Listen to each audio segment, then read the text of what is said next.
focus on hitting your goals in every area of your business. Remember, the universe rewards the bold. A leader has to take the risks. Welcome to the Wealth on the Beach podcast. My name is Daniel Alonzo, and as always, I'm your host, bringing you some of the greatest minds in the world. We're talking business, we're talking health and wealth and everything under the sun. Today, we have the pleasure of hanging out with the incredible Simone Knego, and she is an author of The Extraordinary UnOrdinary You. So we're just so excited to be here with you today. So thank you for your time. Tell me, what was it like to climb Mount Kilimanjaro? Yeah, that was a very fun experience. Definitely extremely challenging. I am not a climber, so it definitely pushed me past my comfort zone on many levels. But honestly, it was one of the coolest things I've done in my life. I think especially because I'm not a climber, right? It was completely a unique experience and traveled with amazing people, complete strangers. So added a whole another, piece of depth to it. But yeah, it was hard. It was an amazing experience when we got to the summit, and kind of all of the things that I've struggled with in my life, they kind of brought me to that moment in time and where I said, hey, I'm not limiting myself anymore. So really, really powerful moment. And so what was how long did it take to do that? So the route that we went was 5 days up, 2 days down. And it's definitely, I would say it's the best way to do it because it's hard to, acclimate to the elevation. And so 5 days there's some trips that take you 3 days, and the success rate is much lower because it's really hard to get used to that low oxygen level. So you were saying that climbing Mount Kilimanjaro was kind of like was it a little bit of a spiritual experience for you? I mean, did it help you like with your thinking, with your focus, tell us what you gained from doing something like that. Yeah, I think it helped with so many things. I've done a lot of amazing things in my life. I really have. I mean, I have 6 children. There's so many things that I have done, tried, changed my mind about. But I never truly believed in myself. Like I was always limiting myself. Oh, you're not a climber. You shouldn't do that. You're not a writer. You shouldn't do that.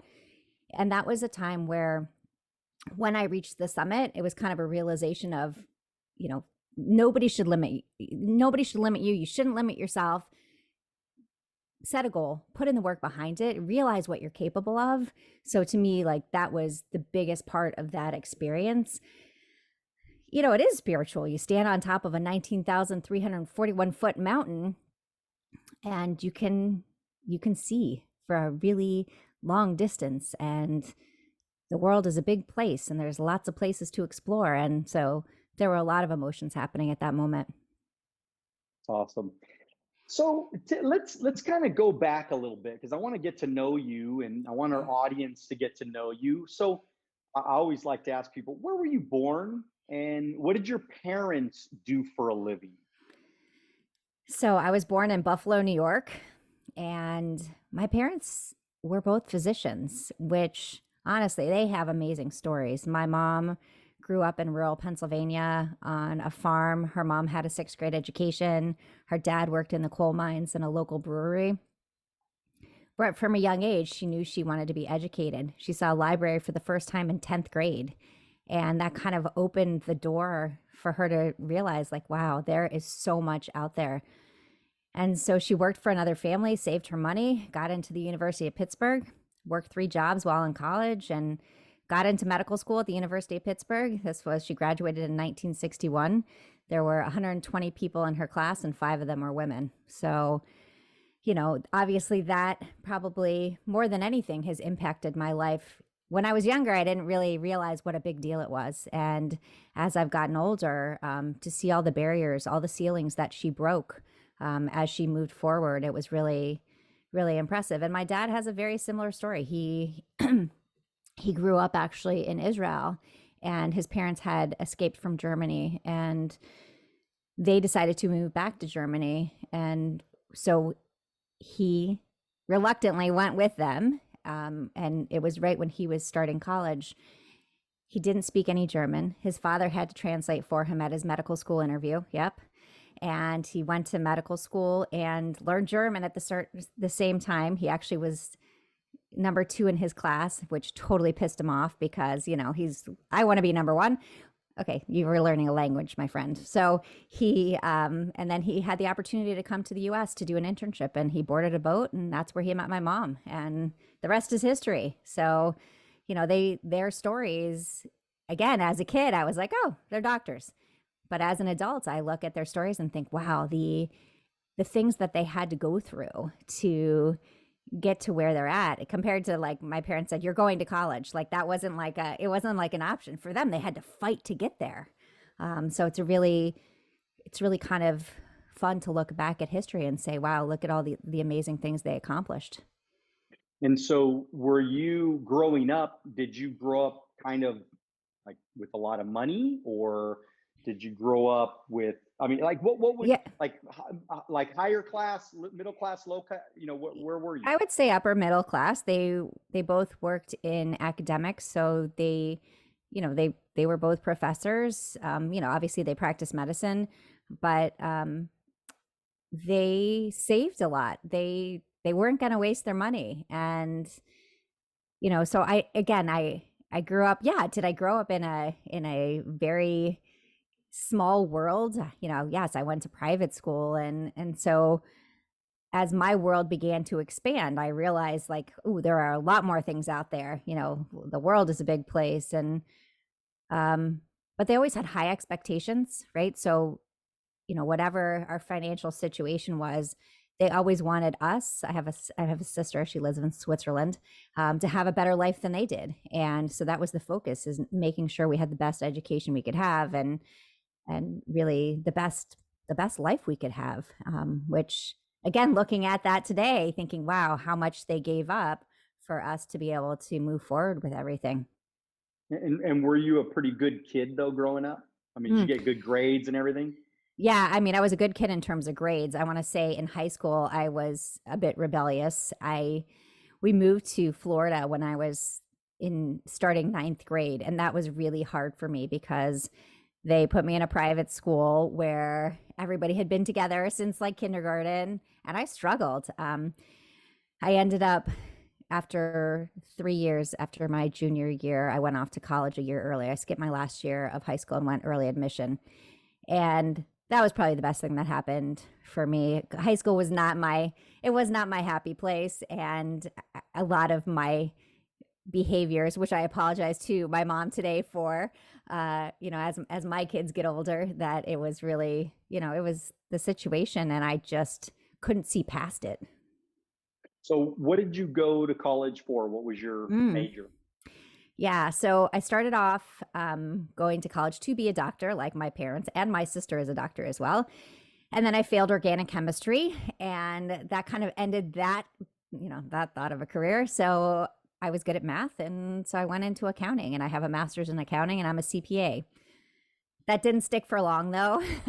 Again, I'm a big believer in it's okay to change your mind, and I've changed my mind many, many times until I finally figured out what I was passionate about, which is storytelling, writing, which is crazy because when I was in middle school, oh my gosh, I was the worst writer.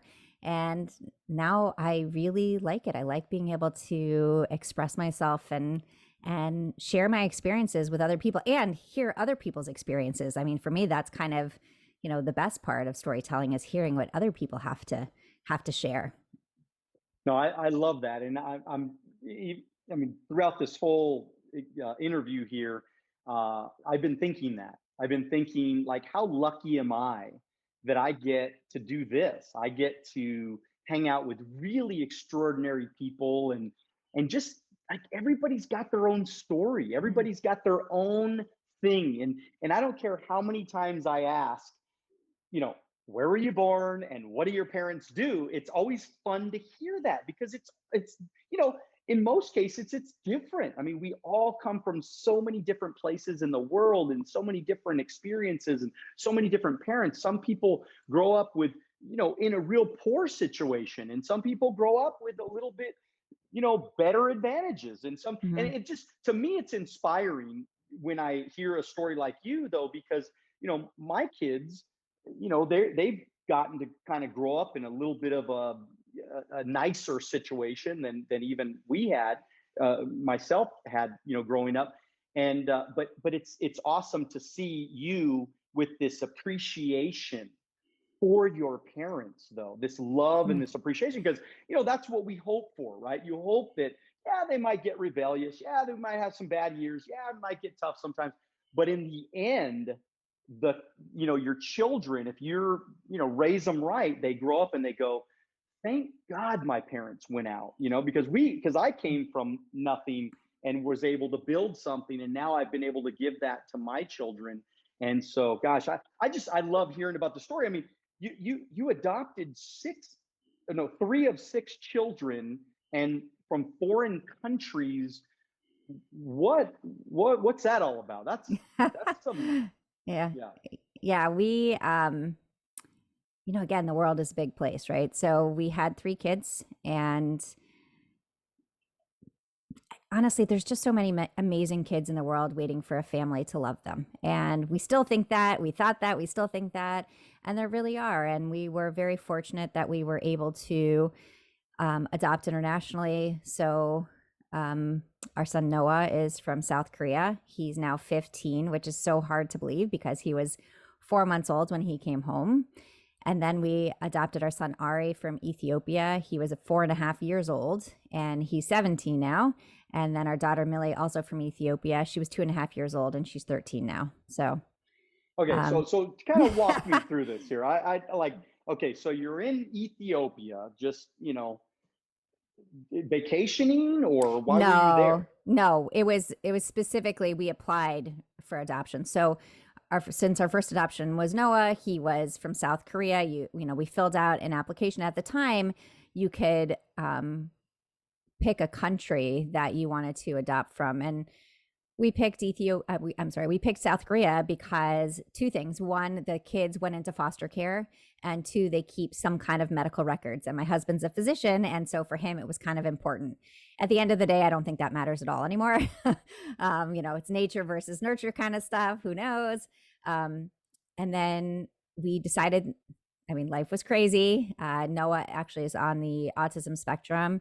He is highly functioning, but he is, he's like nonstop. But one of the sweetest kids I've ever met in my life. Super loving, I mean, he's just great. So we said, okay, we don't have enough chaos. Let's do this again. And so we're at 4 kids, and we looked at South Korea again, but actually there was an age cutoff, and the oldest parent couldn't be older than, I think it was 43 at the time. And my husband he was just about to turn 44. So we couldn't do it.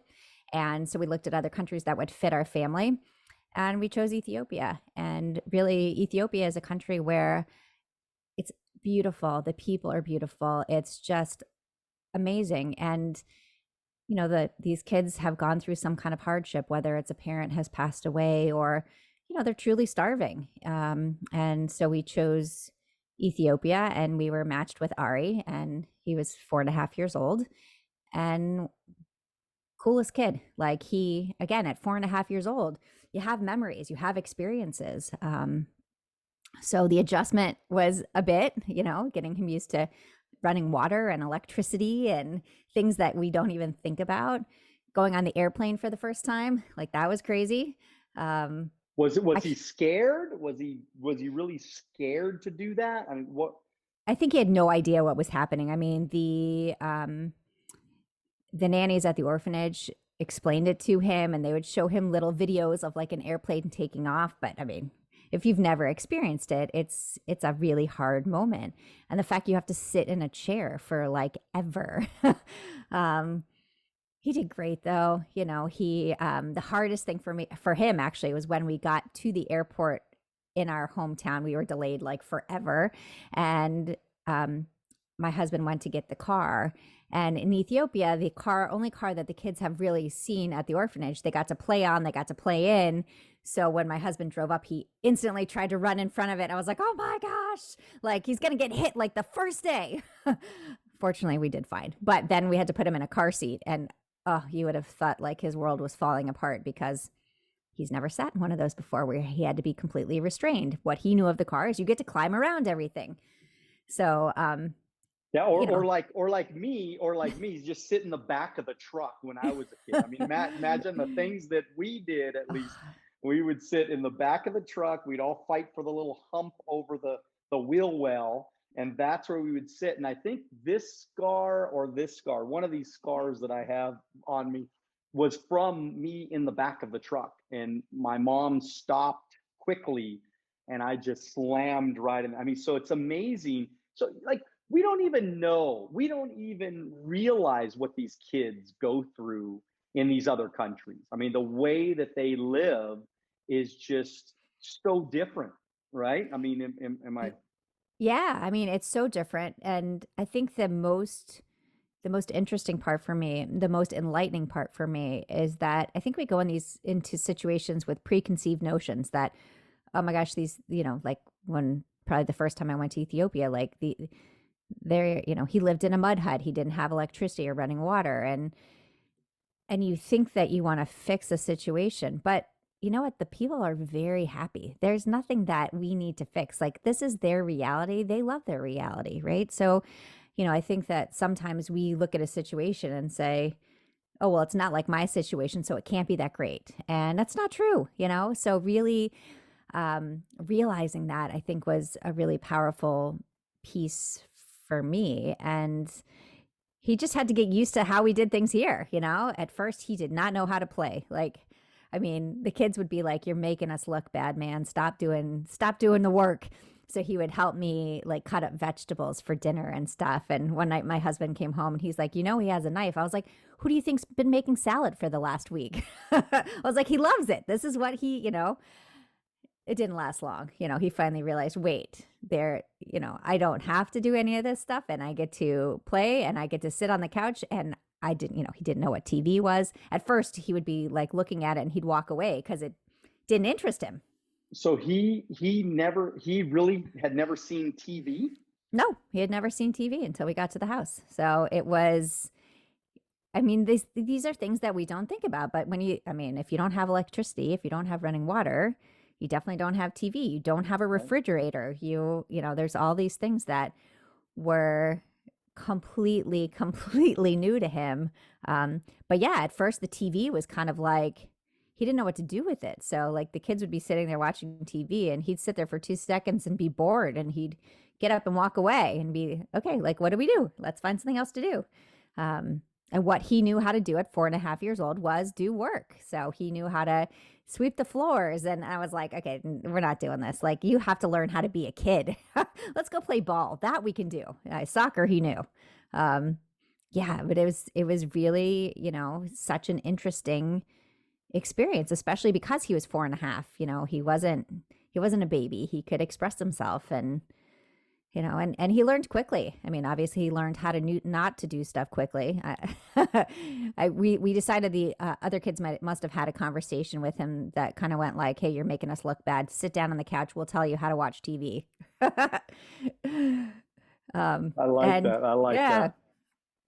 Yeah. You say a lot, what you do matters. What do you mean by that? What does that really mean to you? So I think we don't give ourselves enough credit for the little things we do every day. I know I struggled for a long time seeing my value, and that really had to do with, what do we see in the world that we think makes an impact? It's the celebrities, the big philanthropists. And yes, they do make a huge impact. But so do all of us, right? The little things that we do every day, the way we interact with a stranger, the way we, show kindness to someone and that doesn't even know us. I think those things really matter. And I know I didn't see it for a long time, but I think a lot of us don't see it as something valuable. And to me, it is extremely valuable because we all can make a difference in our little corner of the world. So it's basically what you're saying is, I think a lot of us, we walk around and we really don't, like the little things, we don't say, you know what, that little smile that you gave that little old lady walking down the street. I always, one of the things I always try, well, first of all, I always try to open doors for everybody. That's one thing that I'm real big at. But the other thing is, every time I see an older lady, I always say, how you doing, young lady? I'll say something like just the smallest little thing, and then they just light up when I say, oh, how are you, young lady? And they light up. And so the little things in life, I think sometimes we don't give ourselves enough credit. Is that kind of what you're saying? Yeah. And we don't realize, not only do we not give ourselves enough credit, we don't realize the impact it can make. I mean, if we're talking about someone that you're making that comment to, you might be the only person that has talked to them all day. I mean, it's a really powerful thing when you start thinking about it like that. We have no idea what anybody else is going through in their life. We can never walk in their shoes because we're never going to be at that same place in time as they are. And so just taking that second to be kind, to be patient. And I can tell you that my husband's really funny about, he's not big on customer service. He's like, I don't have to make the phone call. You make the phone call. And finally one day I said, you got to make the phone call. And so he calls me afterwards and he's like, I pulled a Simone. I'm like, you pulled a Simone? He's like, yeah, I asked the person about their day. I was totally nice. And when it came time to talk about the issue I was having, they fixed it in 2 seconds. He's like, now, if I would have done it my way, I guarantee they wouldn't have fixed it. And, I do think we have to remember that customer service isn't customer service. Customer service is a human, right? We're all people and we all have feelings and emotions and, we all have the jobs that we need to do, but to be treated with respect is something that should be happening all the time. Yeah. And I think as human beings, we should always think about, like, who cares if the guy, is carrying your bags? You should treat the guy that's carrying your bags with as much respect as the doctor. You know what I mean? Yeah. I mean, really, I mean, you there should be no difference. I mean, that person is a human being. He should be treated with the utmost respect. And, why not, say something nice to that person just to make his day? And what's interesting, and again, you don't do it to get something, because you don't get something every time. You never do it for that reason. But what's interesting about, especially people in customer service, they'll want to make your life better just because of some little dumb thing and it's not even the money. You could have, well, they always like when the money comes, but even just a nice comment, it's amazing how well they'll treat you during your stay at a hotel or, on a vacation or wherever, on, anywhere, how well people will treat you if you just give them a little bit of kindness. Make sense? Yeah. And I think I completely agree with you. And when I look at situations, what I realize is that so much of the time, if you pay attention, if you listen, there are not that many people that are saying nice things. They're going up to the front desk and complaining about this and complaining about that. And that's how they start. And, it's hard to be positive all of the time. I'm not saying, like, we're human, like there's things but understanding that that person behind the counter is a person too, and they might be having a really tough day. We have no idea. So, I think that's such a big part of how I go through my life, and I see my kids doing it now, which is fantastic. But that realizing that we don't know what anybody else is dealing with. And so if you start out with a bit of kindness, it's going to take you a bit further. And it's not, you don't get something every time from it in terms of, but most of the time when you do something nice, not only does that person feel good about it, but you feel good about it too. I mean, you definitely take that away with you. So you wrote this book, okay? You are extraordinary, unordinary. So where'd that title come from, first of all? And why'd you write this book? Yeah. So I used to say I would justify everything. Oh, I'm just a stay-at-home mom. I'm just Rob's wife. I'm just this. I mean, really justifying everything. And, or I'm just an ordinary girl. I am an ordinary girl. I mean, I am. Like, I'm a regular person. But we're all unique. We are all unordinary and we all bring extraordinary things to the world. And again, it took me a long time to realize that. So once I kind of had that, moment where I said, wait, okay, there's no more limiting myself and understanding the power of sharing our stories, I said, let me put this down. Let me put my stories down in a book. And as my husband said, well, you're not a writer. I said, I know I'm not a writer. And he's like, but I can't wait to read it. And, that was great. And I think that so many of us are not willing to try things because we're so afraid of failure, and understanding that failures are just part of our journey. Like, so if things don't go the right way, I mean, it's better to try and fail than not to try at all.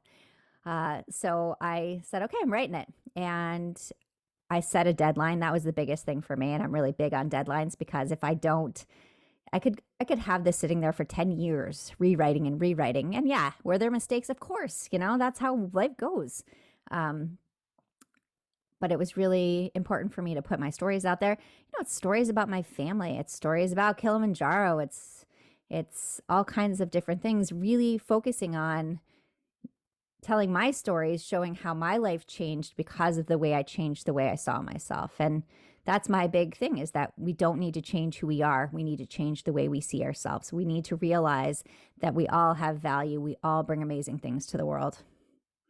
And I think once you figure that out, your confidence starts to rise a little bit and you start to want to impact even more.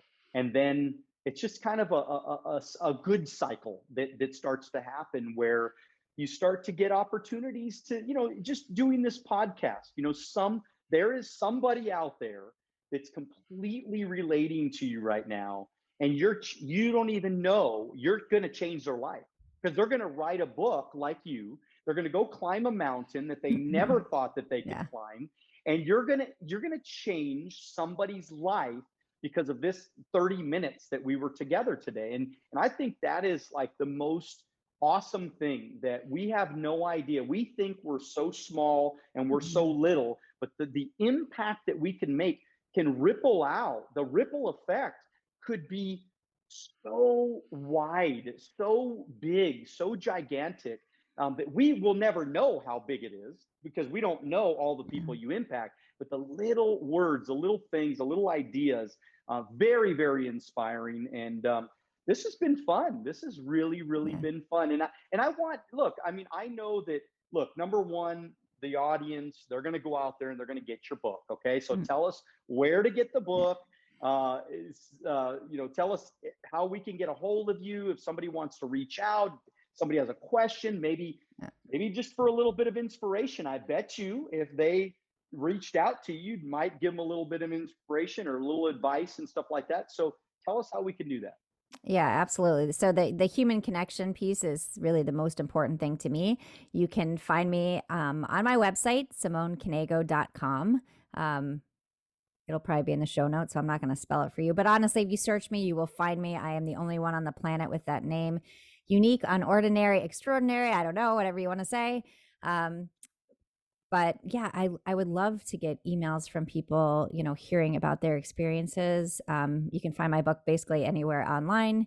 And I have a newsletter coming out. So if you want to sign up for that, and it's all about inspiration and daily affirmations, those kinds of things, where if you had asked me 10 years ago, I would have been like, no, I would never do that. And you know what? It makes a huge difference in my day, in my life, in my family's life.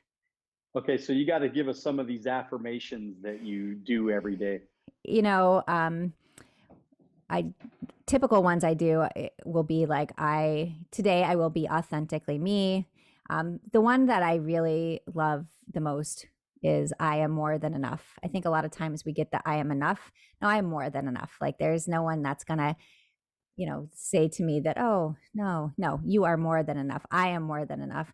One of the other things I do is that so there's a whole list of them, but I think it's really important because I struggled for so long, like looking at myself and saying, oh, you're too fat, you're too this, you're too that. Really looking in the mirror every morning and finding something that I like about myself. And people will say to me, oh, what if there's nothing? Oh, there's always something. It could be, your smile. It could be your eyelashes. I don't care. There's something on you that you like about yourself. And when you start with something where you feel good about you, that goes out to the world. That's how you present yourself to the world. So that's why I found that it's so powerful for me to start with positivity. And trust me, I'm human. I'm not positive all the time. Like I have my moments.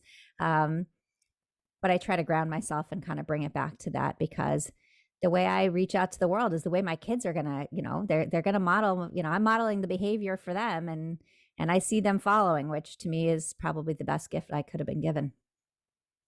You get to, as a parent, you get to create the future generation of kids, I mean, and you got a lot of them too. So Yeah.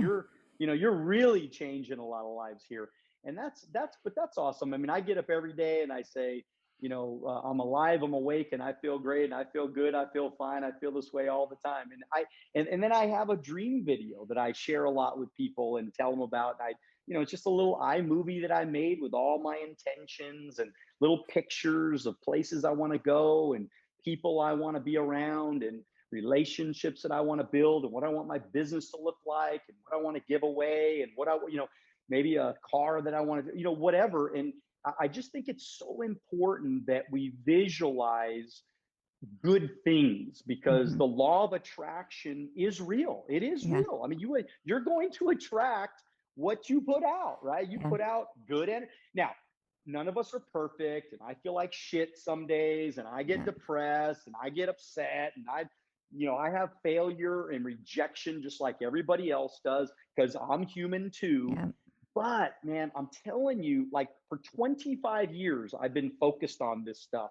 And for 25 years, my life has continued to get better and better and better because my thinking continues to get better. And I continue to try to put out positive, motivating things to the world. And it just seems like it comes back a little bit. Not always perfect, not always fast enough, not exactly the way I want it, but somehow, some way, things are kind of cool, Yeah, So I agree. I'm I lucky. think, I think, and I am too. I'm really, I'm very fortunate. I have an amazing family. I have an amazing life. And, we can look at things, we can be positive or we can be negative.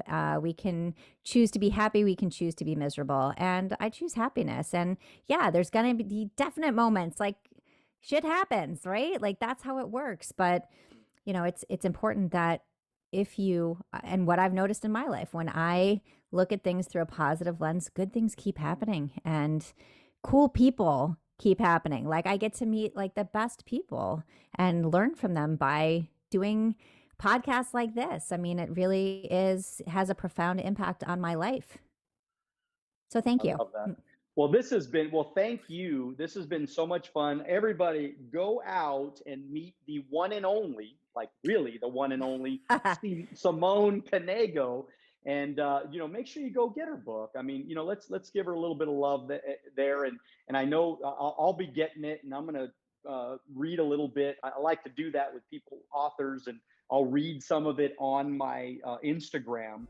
And I love to do that. And I just want to make sure that we always continue to support each other and help each other as a community of people that are inspiring and, trying to inspire and trying to do good things. So as an audience, make sure that you guys go check her out and go like her Instagram and Facebook and YouTube and whatever she's got.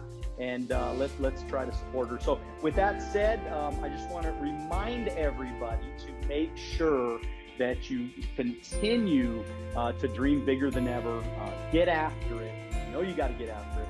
But make sure that you do it now. God bless you. We will see you at the top.